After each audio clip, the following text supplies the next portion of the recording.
with Dade and Jude. I'm Dade. And I'm Jude. And today we are going to talk about something random, Jude. What are we going to be talking about?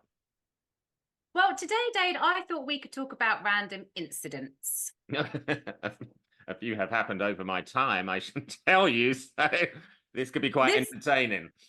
I think this is going to be very entertaining, and it's also a lot of fun because it made me think, and I went right back. I delved right into, the box of Jude and Jude's history to try and find out some PG things that we could share. Some we can't, but these we can, and I'm very excited to share them with you. Okay, I'm just going through my head over PG ones now, so I didn't know that was a requirement. But yeah. I'm also interested in Jude's box that you were just rummaging through just then. I was like, maybe we need a podcast on that at some point. Oh, I don't think so. There's not much to share in that department. Okay, so Jude, why did you want to talk about this? Well, I wanted to talk about this because I think you and I are still kind of, always finding out things about each other. And I just love that we do these podcasts together because whenever we talk, we always have a good time. And I always walk away thinking, I did not know that about Dade. So I wanted to do this to get a little bit more insight into you, but also it's been quite playful to enjoy thinking about these moments or reliving these moments from when they once happened. I'm having flashbacks right now to some incidents that I'm going back 20 years to one of them, so I'm going to be very much of a gentleman and say ladies first. Oh, okay. Well, I'm going to start off quite timidly. One of the very funny moments I had with a random incident was, do you remember that store called Lush? You know, the really soapy store that used to be in the malls. How can I just do a side note? How people work in that store, I have no idea. Like they must have a permanent migraine. Like you can smell there's a Lush store within like 20 meters of wherever you are because you're like, what's that smell? And I love that kind of bath bomb and things. I know we're going off tangent here, but that store is great. But so go. Sorry. Well, you're actually not going off tangent because that's exactly what I'm going to talk about. So it was Christmas. It was one particular Christmas, one particular year. I must have been at secondary school, so I was probably in my early teens. And I was presented with a bath bomb. But I did not know that such a thing existed and what what you were supposed to do with it. So I actually took a bite out of it thinking it was a giant gobstopper, and then suddenly my mouth started foaming and I had like literally foam coming out of my mouth. And my friend was with me at the time and she went, "What are you doing?" And I went, "I'm eating this gobstopper, but it tastes disgusting." She went, "Jude, it's a bath bomb."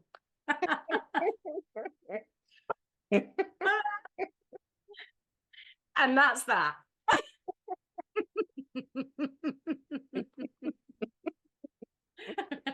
All right, so this podcast is just basically us going to be giggling for most of it. So I just need to ask some follow-up questions. How long did that taste get out of your mouth? Like, how long did that take? A minute. I'm not going to lie. A minute. That would linger. That would linger. It was so gross. It was so gross. Swallow some. Well, unfortunately not. As soon as that kind of like the saliva hit the bomb, the reaction started happening because when you put them in water, they just start fizzing. Yeah. That's why I imagine if you got some in your stomach, what would happen? You'd have to go to the ER, I'm sure. Oh, God knows. I don't know. It was very, very amusing. But as you'll learn to love about me, these kind of things, I've actually been given a nickname of Judisms. They're things that happen, moments that happen where everybody else would know that this is not normal. But for me, it just, we have to experiment and find out. For example, random incident number 2. This one goes and buys some shoes. Do you remember Faith, the shoe shop Faith? Did you ever come across that? It does ring a bell, but I don't think it sold men's shoes. I may have done. I don't remember. I'm sure when I was shopping with my mother and sister, I was taken into a Faith shoe at some point, which is just with our viewers is a UK brand kind of place. It was like when Shelley's in Oxford Street used to exist, and I used to always go make a beeline for that too when I would go uptown. Shelley's in London, Oxford Street. That part, yeah. Correct. Yes. Just checking. But this particular occasion, I bought this lovely pair of brown knee-high boots. I'd been saving up for ages. And, you know, when you're younger, these are the things that kind of like, you're going to have your fashion statement. You're going to look and feel amazing. So I bought these beautiful boots, and they must have been about 60 quid at the time. I was so happy, and I put them on, tried them on in the shop. Amazing, loved them, got them, went home, went out with my girlfriends. And my friend turned around to me and she said, Jude, those shoes, they look a bit odd. And I went, what do you mean? And she went, I think you've purchased 2 left feet. And then when I looked down at my shoes, I noticed that the point of the shoe was, but both of them were going in the same direction. And my friend said to me, if you turn right, you're just going to end up walking around your mind in a circle. I couldn't believe it, Dade. I was like, oh my God, how on earth did somebody buy a pair of shoes with the same foot? Honestly. Well, I can see how that could easily have happened for sure. So, but was you able to get them like the other side, the other foot? I was. Yeah. It was the one occasion that a shoe shop allowed you to bring a pair of shoes back once they'd clearly been worn. Because honestly, you're going to laugh, but that particular night I had nothing else to wear because I planned my outfit. You wore them so out? I said to my friend, well, I'm going to go. Yeah.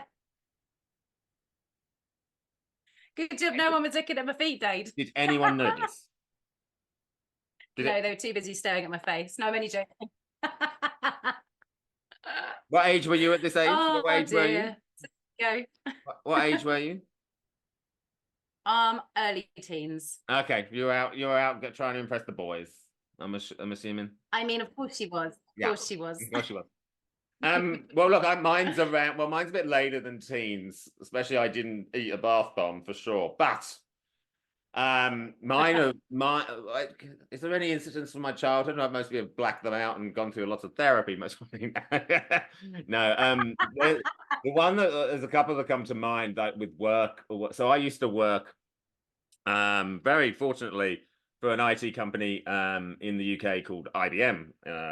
So got a job at the age of 19, working in South Bank as well. Like, great office, great location. If you've ever been to London, you know the South Bank. My office was right next to the National Theatre. So really great location, next to Waterloo, Southwark, and all things like that. Really great, right? So I was having to deal with, so I was responsible for a lot of the contracts and managing the sales team and making sure that we were actually delivering what we said we were selling and things like that, and making sure we were doing our due diligence with all of their contracts. So once a month, I used to have to go and present to them all. They used to all get together, and I used to tell them how they were going and like things that they were maybe not doing as well. And like these were just always after lunch, these meetings. So I was like, I'll go out for lunch, and I used to dress up and like go, hey, yeah, like make sure I look like that, all like impressive salespeople. So I'm like, I better dress up, suits, all things like that. So I went out for lunch, right? And went to go and get some lunch, and I went out for a nice walk, beautiful sunny day. And I'd been out for a bit, and then I was walking back on the way to the office. And what was nearby was the School of Medicine, because there was a whole like medicine kind of university nursing school kind of nearby. All right. And I was walking along by the side of that, not far from my offices, when suddenly a pot noodle fell on my head. What? A pot noodle fell from the sky? A pot noodle is like, I hope everyone should know, it's just basically a noodle pot where you just pour in hot water and you whirl it around. It's delicious. Pot noodle, chicken and mushroom flavor, Jude. Delicious. Literally landed on my head and then covered me in chicken and mushroom sauce. And your new suit. Of which then, what could I do in that moment, like in 10 minutes, apart from go and turn up? Obviously, I took my jacket, and everyone's like, what have you got down you? What do you smell of? And I actually then had to explain the story as to how a pot noodle. So somebody had they'd been eating it. It was still warm, Jude. It was still warm. Like, literally threw it out the window. And I was the person who managed to have it land on my head. Like, I know they say when a bird shits on you, that's meant to be lucky. So I'm not sure what a pot noodle landing on your head exactly means. Oh God, I can only imagine. Like Oh, you're all I was like looking all like, 22. Can you imagine how embarrassed I was walking in front of like a oh, whole group of sales professionals smelling of chicken and oh, mushroom pot oh, noodle? no. I We are mean, not I've sponsored never by chicken pot noodle, heard but they are delicious. I will say that. but maybe not when they're being worn. Maybe they prefer to be eaten. True, true. But yeah, so there was that incident. And okay, so that was these are my two coming back at your two. So then same meeting, right? But no, same time, same meeting in the sense of on another occasion, right? Once again, salsa. So I was like, great. Went into this meeting, didn't smell of pot noodle, didn't actually go out for lunch. I was like, let's avoid that. So was doing like a presentation and telling them around how they're all going and how whether they're tracking on time and all these kind of things around what you do, like help with salespeople and all delivering things like that. And I'm facing forward, and there's about 14 salesmen in front of me, right? And I'm chatting and I'm like talking, and then there's this massive laughter suddenly across from the whole of them. And I'm like, what? And they're like, Dade, look behind you. So when I look behind you, when I look behind me at because this is when you have this big screen where you're presenting, I realized my laptop was obviously attached to present, but my screensaver had came on, which was Marky Mark in his Calvin Klein underwear, mainly naked. Oh my God, that's brilliant. And I think that's when I came out to most of the people in my office. I was about to say, how did you wiggle out of that situation? I was just like, great. They all laughed, but yeah, obviously died with embarrassment and then tried to quickly rip it out. And they're like, it's all good. But the thing is, I then had a very good relationship with all of my salespeople because they just saw the very funny side of like I'm just very human. So they're all great. Well, there's a saying, isn't there, that when you're presenting to people, if you're nervous, you should just think about them naked. Well, you took it one step further. You provide the semi-naked body. I provided the semi-naked person. Yeah, there you go. Mark Wahlberg Oh, in his well, Calvin that's Klein. really. It was a very hot picture, but yeah, I mostly wouldn't do that now. Like I wouldn't have Marky Mark, but I was 22, 23. I was like, he's hot. There's nothing wrong with Marky Mark. Absolutely. I mean, I can just imagine that situation as well. Like you're just having that moment of just preparing yourself to present. You've got Especially because I got through my presentation. So the timer on the like I would have had a time of like 10 minutes or 15 minutes auto lock my screen, and then it just like you can't make this stuff up. You can't. Has it ever happened since? Did you learn from that one mistake? No. I did used to I in my old team back in Australia, which if they listen to this, that laugh.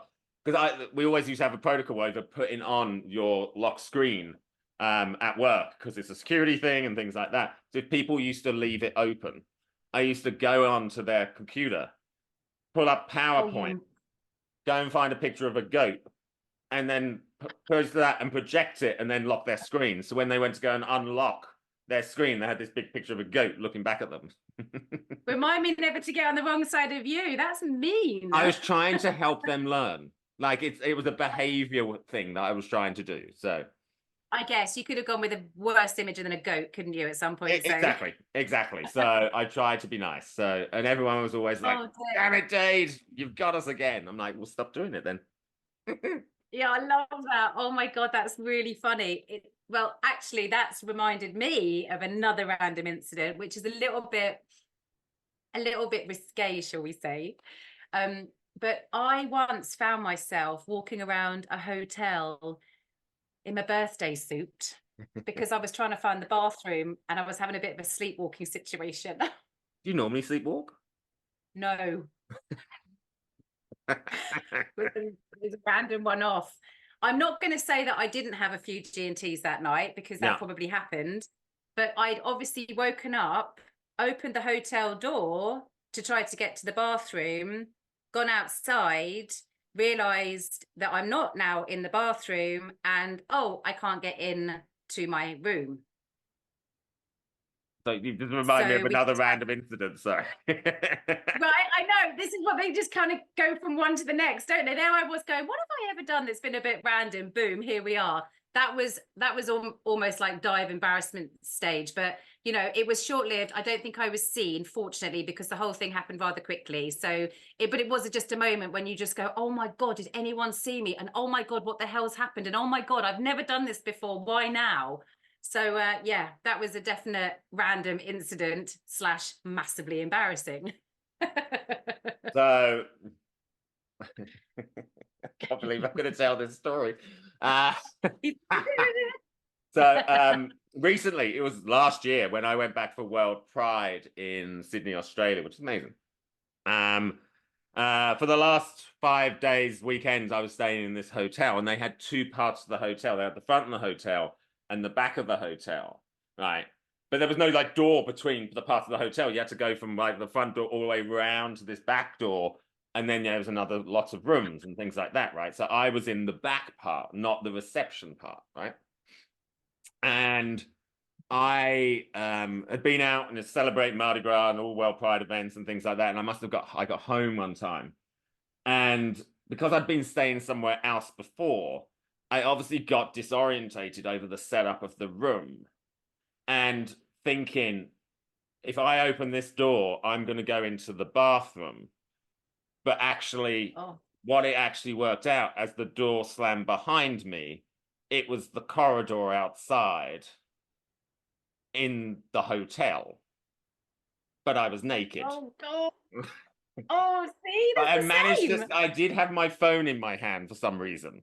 But that I'm very thankful that I did, right? So there I am. Only you.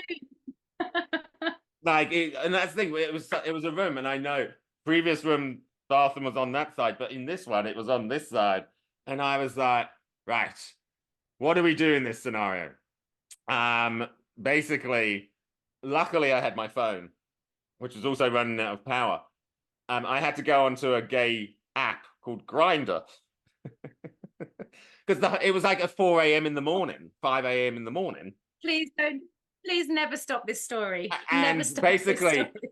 I'm like, well, I can't run around to the front of the hotel because the reception wasn't on. Reception was like only between the certain hours of so and so and so and so. And there wasn't a number in where I was to call in the case of emergency. So I had to jump on an gay app, Grinder. And I had to message a guy going, I know this will be the most random thing you'll ever hear. But I'm like, I need a phone charger and some clothes and a good person to come and like, and he's like, are you making this shit up? I'm like, no. No, this is really happening. Look, This is it's really a happening. selfie. And he was such a gent. He was such a gent. He came, he bought me clothes. He took me then out for coffee until reception opened at the hotel. Oh, bless So his there are heart. some really good people because he's like, I hope you do the same for somebody at some point. So it's always that nice kind of Yeah. thought. The next time one of us locks ourselves out of a hotel room naked, apparently. We have so many things in common. I just love it. I love it. Oh, Dave, that's really cracked me up. And like, I just had that flat. As soon as you said that, I'm like, yeah, that's happened to me recently. So I love that. one other incident. This is when I moved to America. Right. I was living not too far away from where I live now in just like a Airbnb. Not sure whether they should have been renting it out, but I'm sure they won't watch this podcast. If they do, sorry. So I was renting out this Airbnb, and when I got there, they gave me a key, and they gave me a garage key. And I gave the garage key, I didn't have a car, so I gave a garage key to one of my friends to be able to look after.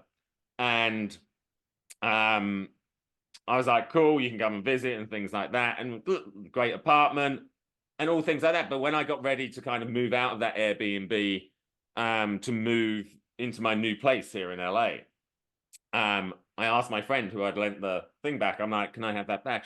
And she was like, I don't know where it is. And I'm like, what do you mean you don't know where it is? She's like, I think I've lost it. And I'm like, oh, so it's just a garage key, so I'm sure it can easily be replaceable. So I contacted the host, right? Host just totally went off. I'm like, sorry, I've lost the key. I'm going to do that. And I'm like, can I just go and get a replacement? She's like, no, you can't, because like I've got to go and do it, and they're only let me do it. And I'm like, all right, so just you come. And she's like, I can't, I'm in Paris. And I'm like, I'm sorry, what now? Oh. She's like, I'm in Paris. I'm like, aren't you supposed to be like collecting, like seeing me when I leave? She's like, well, I'm just gonna get somebody else to do it. I'm like, well, can't they? No, I'm gonna have to like book flights back. I'm gonna have to. And I'm like, Oh quite, God. this is quite dramatic for a garage key, but I all was going to right, cool. say. And she's like, I can't believe you've been doing this. And I'm like, I didn't intentionally do this. And obviously I wasn't going to dob my friend in, but I was like, it's not like I've just like gone out there going, here's a garage key, here's a garage key kind of thing. She's like, No. oh, you meant garage key? And I'm like, yes, that's what I said. She's like, oh, I thought you meant the apartment key. So all this drama, Oh dear Lord. literally, she was like nearly booking flights back from Paris. And I'm like, no need to do Whoa. that. No need to do that. But And I would imagine she would maybe try and put that bill on you. Oh, could 100%. you imagine? It was, and I was like, oh, it's like you're going to have to pay for it. And I'm like, no, I'm not paying for that. It's just a Oh, carriage key. thank Like, God, the dramas. yes, Well, it was thank God not that that. she It was a finally very, figured out. I can look back at the incident and laugh now, but Yes. like at the time, I was like, oh, this girl's being quite dramatic. Yeah, absolutely. And the thing is that that drama then feeds into your anxiety, and then everything starts to escalate pretty quickly. So I'm glad that it didn't amount to any like sudden flights home to No, LA can you imagine? and Can you whatnot. imagine? Can you imagine? But I tell you Oh, what, it'd be actually no, good to hear glad. it'd be good to actually hear some random incidents from our listeners as well, just to find out what they have connected with, what stories you've heard of so far. Because I think there's been quite some entertaining ones here. I've got to lift my chair up. I'm sinking. Sorry. This is how we do it in Random Chats with Dave and Jude. It's all unedited. But yeah, if you've got a random incident Exactly. you'll be willing to share, please let us know. And the chair's going again. Look at that. And let us know in Random Chats at Dave and Jude. Go in our comments, add it, or tag us, and we'd love to hear your stories of some of the random incidents that you have. I'm sure if we sat here longer, we could come up with many more, Jude. But I feel it's a topic that if we keep on talking, we might unveil more things about ourselves that we get to the point of revealing too much. Absolutely. This has been a really good one. Thank you, Dave. What a lovely way to set my evening off. Thank you. Exactly. So thank you for joining, everyone. Once again, click the link that is on your screen to go through all our socials. It's there. And make sure you press subscribe on our YouTube channel to make sure you stay up to date. And even if you're listening on audio, make sure you subscribe to our channel just to make sure it comes into your inbox every time it's released. But thank you. This has been Random Chats with Dade and Jude. I am Dade. And I'm Jude. And we thank you, and we'll see you again soon.